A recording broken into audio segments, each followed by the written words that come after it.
importante.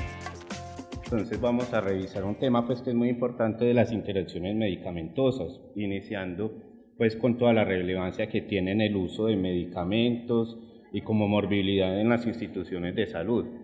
Pero primero tenemos que ver como interacciones medicamentosas es como una consecuencia realmente de la polimedicación de nuestros pacientes. Es una polimedicación que ha llevado, que sabemos que son pacientes con muchas comorbilidades, otras enfermedades, aparte de tener una infección, son pacientes hipertensos, con falla cardíaca, que tienen problemas de pronto renales, entonces eso genera y obliga a administrar muchos medicamentos.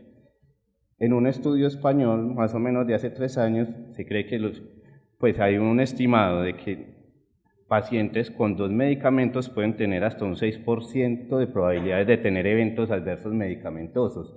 Cuando ya son pacientes que tienen 5 medicamentos, hay un aumento en la probabilidad de eventos adversos hasta un 20%.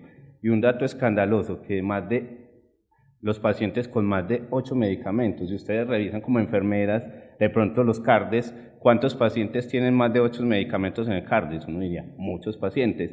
El dato es que 48% de esos pacientes van a tener al menos un evento adverso medicamentoso en la hospitalización. Entonces, eso, ¿qué sabemos con la polimedicación? Entonces va a incrementar la probabilidad de interacciones medicamentosas, aumenta la toxicidad de algunos medicamentos, entre los que se encuentran los medicamentos, como vamos a ver en unos mecanismos que son farmacocinéticos, esas concentraciones de antibióticos pueden aumentar y generar una toxicidad. Puede disminuir la efectividad de algunos antibióticos. ¿Esto bajo qué mecanismo? De pronto de la absorción. Hay unos medicamentos y unos antibióticos que de pronto y otras sustancias que los quelan y entonces hacen que no se absorban. Entonces genera una disminución de las concentraciones efectivas y eso que nos genera pues una resistencia a los microorganismos de los antibióticos, porque si atacamos una bacteria con una subdosificación, estas se van a volver más resistentes.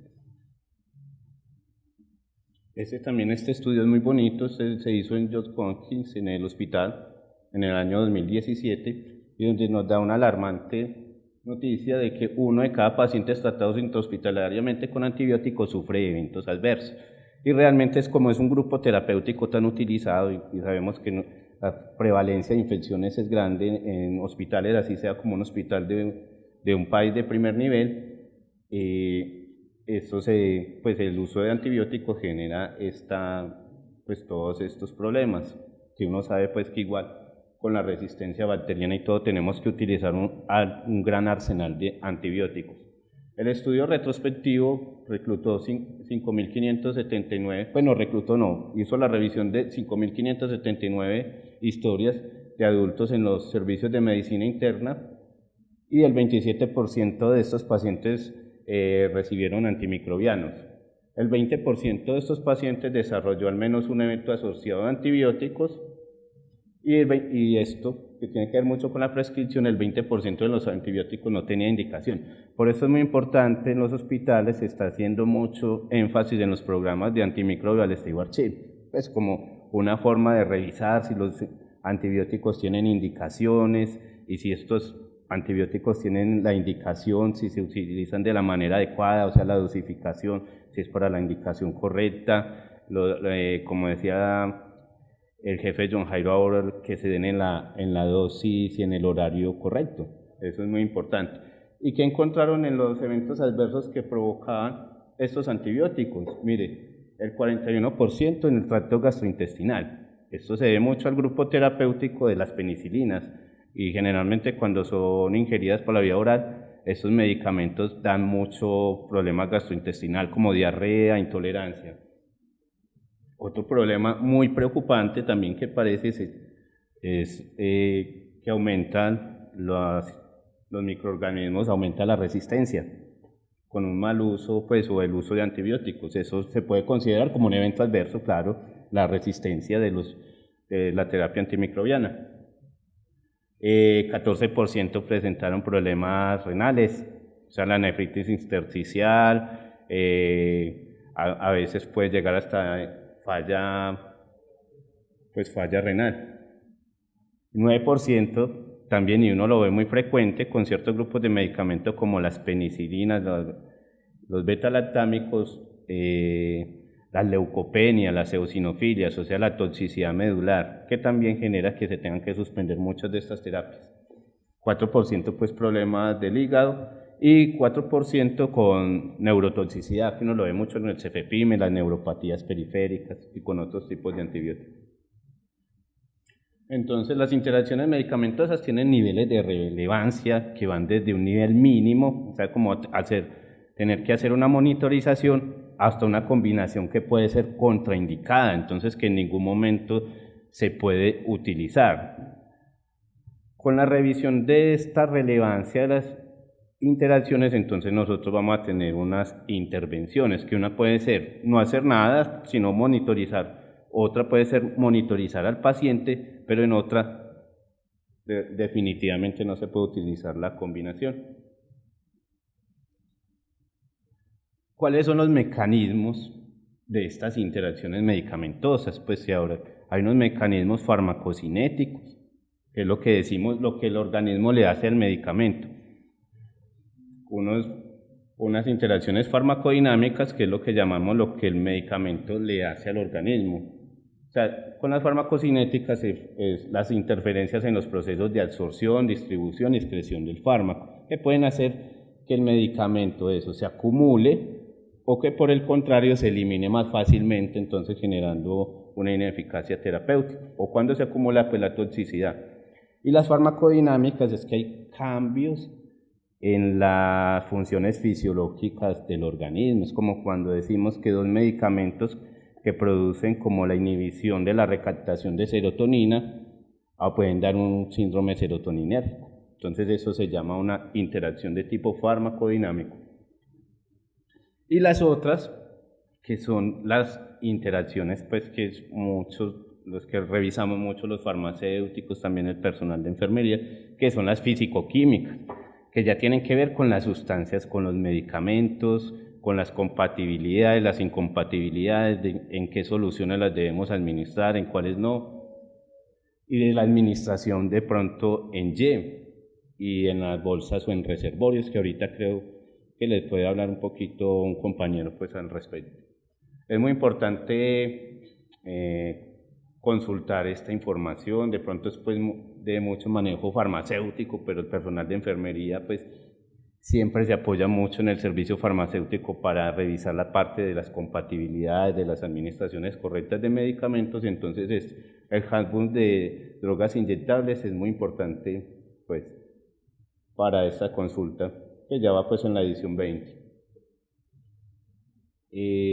Otras interacciones son como las de medicamento-alimento, que también tienen mucha importancia el personal de enfermería en el ajuste de estos horarios de administración de medicamentos. Hay unos antibióticos que no se pueden administrar con medicamentos porque se disminuye su absorción. Es el caso de los antituberculosos, que uno debe separarlos al menos 2 o 3 horas, porque algunos de estos antituberculosos, si bien son mejores tolerados con los alimentos, pero sí se ve que se compromete su absorción. Un caso pues así del ejemplo de una interacción es o droga físico-química, era la anfotericina B con el bicarbonato de sodio. Sabemos que esa sustancia, el bicarbonato de sodio, como tiene un pH tan elevado, con muchos antibióticos va a precipitar, entonces aquí lo que se recomienda es nunca estar en Y. Pues, pero entonces el llamado es a consultar siempre en las instituciones, generalmente tienen los manuales de administración de medicamentos, donde están todo estandarizado, cómo prepararlo, cómo diluirlo y cómo administrarlo. Bueno, este es otro estudio ya pues con la parte de las interacciones potenciales de los antimicrobianos en la práctica clínica que se hizo en Madrid, y donde también revisaron historias clínicas de manera retrospectiva y miraron pues las consecuencias de la polimedicación y multiresistencia. Encontraron como más o menos en 5 años de revisión de historias clínicas que los grupos terapéuticos de medicamentos que más interacciones medicamentosas tenían son estos: las quinolonas, que sabemos pues que son la ciprofloxacina, la moxifloxacina, la levofloxacina, los antimicóticos sistémicos, o sea, el fluconazol, las equinocandinas como caspofungina, nidulofungina, fármacos para el tratamiento de la tuberculosis, que les hablaba hace un momento, y entre esos, porque entre los tratamientos antituberculosos, entre pretar conjugado, está la rifampicina, que es un medicamento que generalmente tiene interacciones con gran parte del arsenal terapéutico, porque genera inducción enzimática, o sea que barre como las concentraciones de los otros medicamentos, entonces puede propiciar como una ineficacia terapéutica, no solamente de los antibióticos, sino que de muchas otras clases de medicamentos, como entonces están también los anticoagulantes como la warfarina.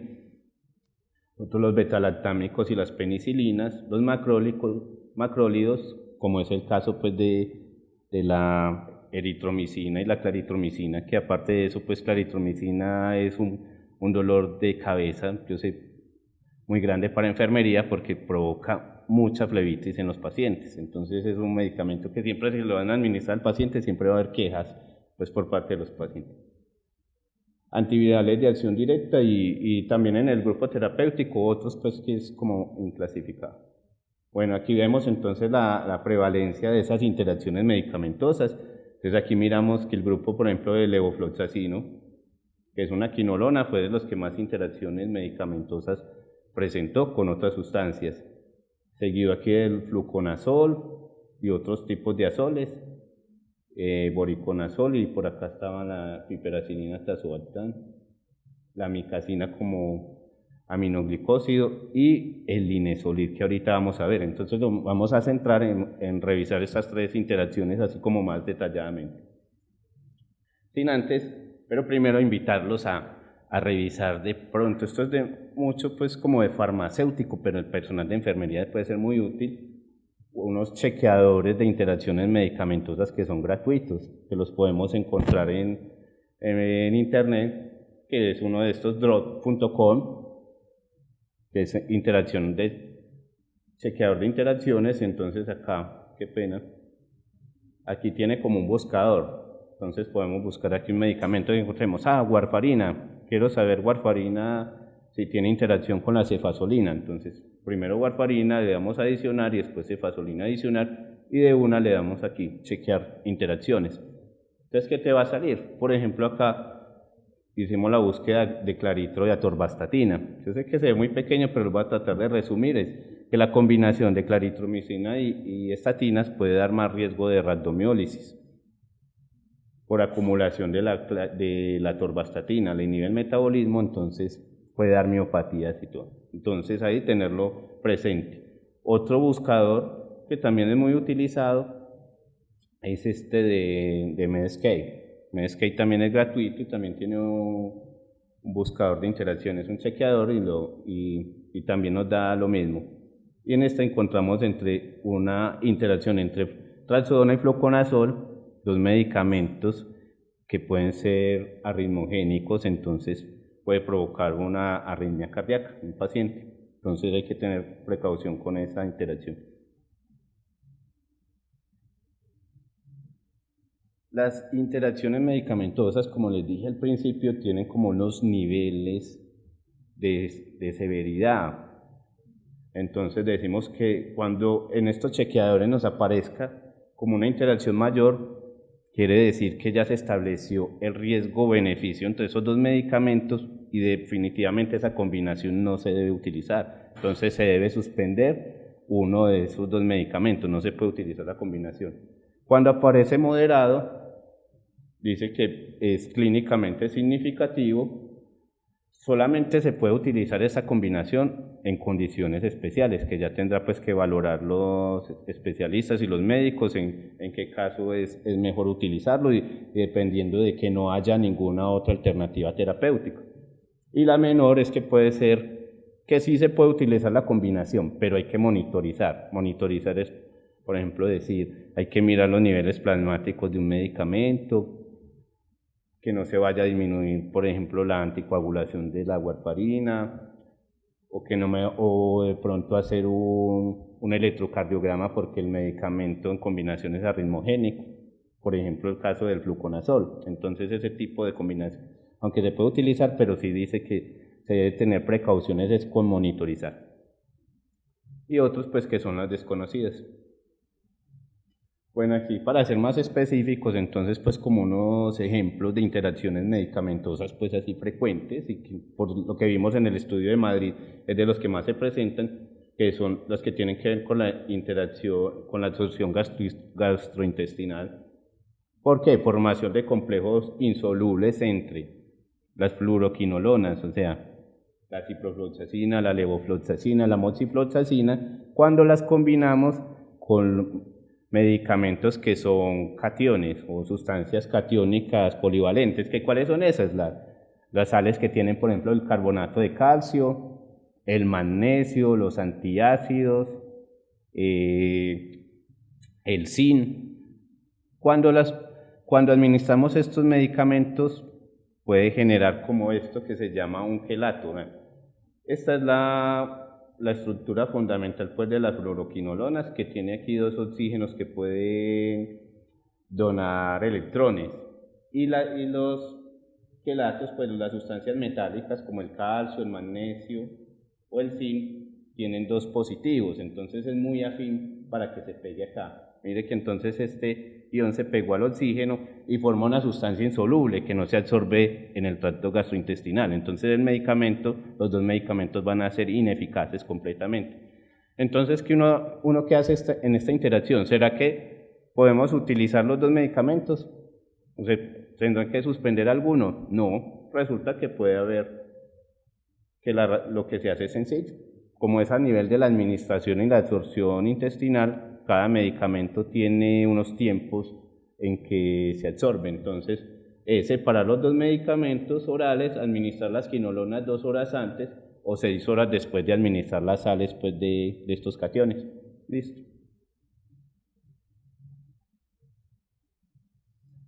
Otro estudio, pues que este sí es que se hizo aquí en Medellín con la Universidad CES, de la relevancia clínica de las interacciones de antibióticos relacionados con los cambios de la absorción. Esta es una revisión estructurada donde está pues también el químico farmacéutico Pedro Amariles y otros químicos compañeros, donde pues acá los invito es como a revisar esta publicación que me dice ciertos medicamentos, qué pasa cuando los combino con alimentos, si se me va a absorber, si no se me va a absorber o lo va a hacer de una forma parcial y si de pronto va a aumentar la probabilidad de una falla terapéutica.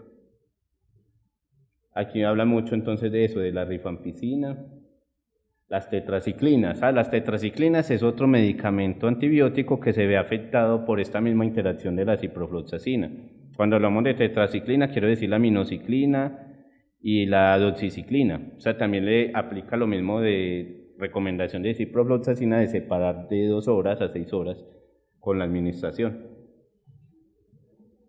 Ahora, otro tipo de interacción que es la farmacodinámica, lo que dije que puede modificar como las acciones fisiológicas del organismo. Y esta es una interacción muy peligrosa y que se ve en la práctica clínica, aunque a veces es muy difícil diagnosticar, y de aquí su peligro, que es el síndrome serotoninérgico entre el linezolid y los inhibidores de recaptación de serotonina. ¿Cuáles son los inhibidores de recaptación de serotonina? Muchos de los antidepresivos utilizados en la práctica clínica, como la fluoxetina, la duloxetina, el escitalopram, y también tiene interacción con otro tipo de antidepresivos como la trazodona. ¿Qué es lo que pasa? Hay una sobreestimulación de sertralina porque no se recapta pues como esa sustancia a nivel de la neurona y empieza a hacer más efecto. Esto es un estudio pues de un grupo de anestesiólogos que encontró que pacientes que requerían profilaxis antibiótica con linezolid, pero que aparte estaban en tratamiento antidepresivo, tuvieron como más consecuencias clínicas, evento adverso que se confundía con un síndrome neuroléptico maligno y que algunos de estos pacientes murieron por la relevancia de la interacción, por la severidad. El síndrome serotoninérgico es una reacción adversa pues provocada generalmente por una interacción medicamentosa. O sea, se encuentra que muchos de los medicamentos tienen potencial de producir síndrome serotoninérgico, pero no se contraindica su uso. Pero cuando uno ya encuentra un medicamento y suma otro que produce síndrome serotoninérgico, sí el riesgo es grandísimo y se debe evitar la combinación. Los síntomas de este síndrome serotoninérgico son nerviosismo, inquietud, confusión, taquicardia, sudoración intensa, pupilas dilatadas, rigidez, espasmos musculares, sudoración intensa, escalofríos y diarrea. O sea, pueden ser síntomas que son muy inespecíficos. De aquí la importancia de que si por riesgo-beneficio tienen que tener la combinación de los dos medicamentos, siempre de una pensar que si un paciente tiene un síntoma de estos, un signo de estos, hay que pensar en síndrome serotoninérgico y suspender la terapia. Se puede confundir eso con el síndrome anticolinérgico, el síndrome neuroléptico maligno y la hipertermia maligna. Su diagnóstico no es fácil y puede ser mortal si no se trata rápidamente. Entonces, cuando uno encuentre una interacción medicamentosa que sea linezolid con sertralina, con el citalopram, fluoxetina, ustedes que revisan los cards es mejor informar al médico sobre el riesgo que corre el paciente con esta combinación. Él ya pues podrá aceptar la recomendación o no, pero sí es bueno informarlo. Esto no solamente se presenta con el linezolid, con los antidepresivos, como les mostré, sino también mucha precaución con analgésicos como los opiáceos. También comparte esta interacción medicamentosa con la morfina, con el fentanilo y con el tramadol, que son medicamentos analgésicos muy utilizados. Entonces uno no tiene muy en cuenta esta interacción, aunque mire que lo importante y lo mortal que puede llegar a ser.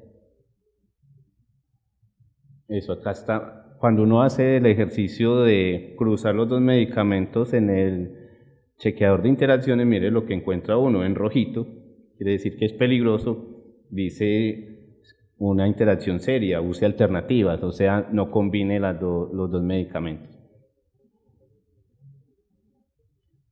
Ahora tenemos pues interacciones farmacocinéticas, otra que también incluso en la clínica ha pasado y está muy reportado y muy estudiado a nivel mundial, que es el de los carbapenems con el ácido valproico.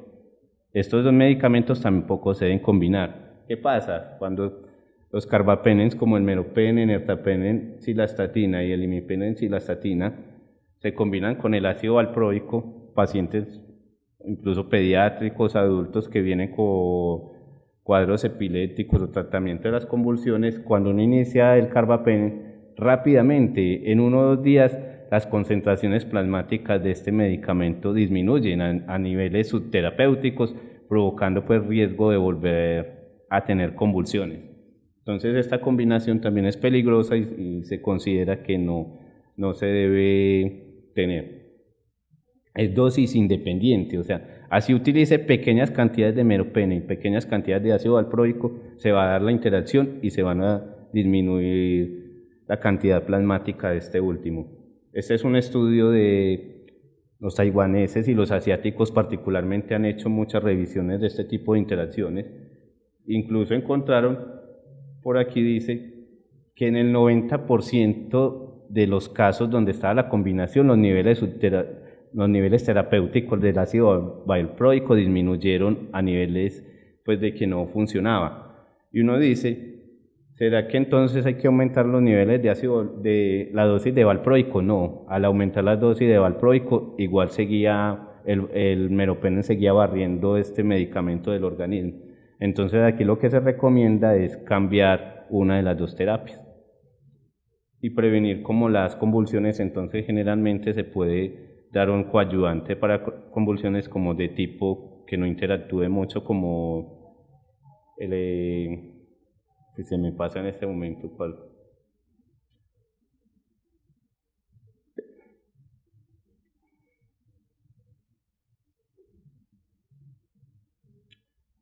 Entonces, conclusiones con este tema, las interacciones medicamentosas son relevantes en el uso apropiado de antimicrobianos, hay que siempre hacer la revisión, la consulta juiciosa, si no tenemos de pronto la información, sí apoyarse mucho con los servicios farmacéuticos para hacer esta consulta, siempre se debe tener en cuenta el balance riesgo-beneficio en el uso de la combinación y cuando se detecten interacciones medicamentosas.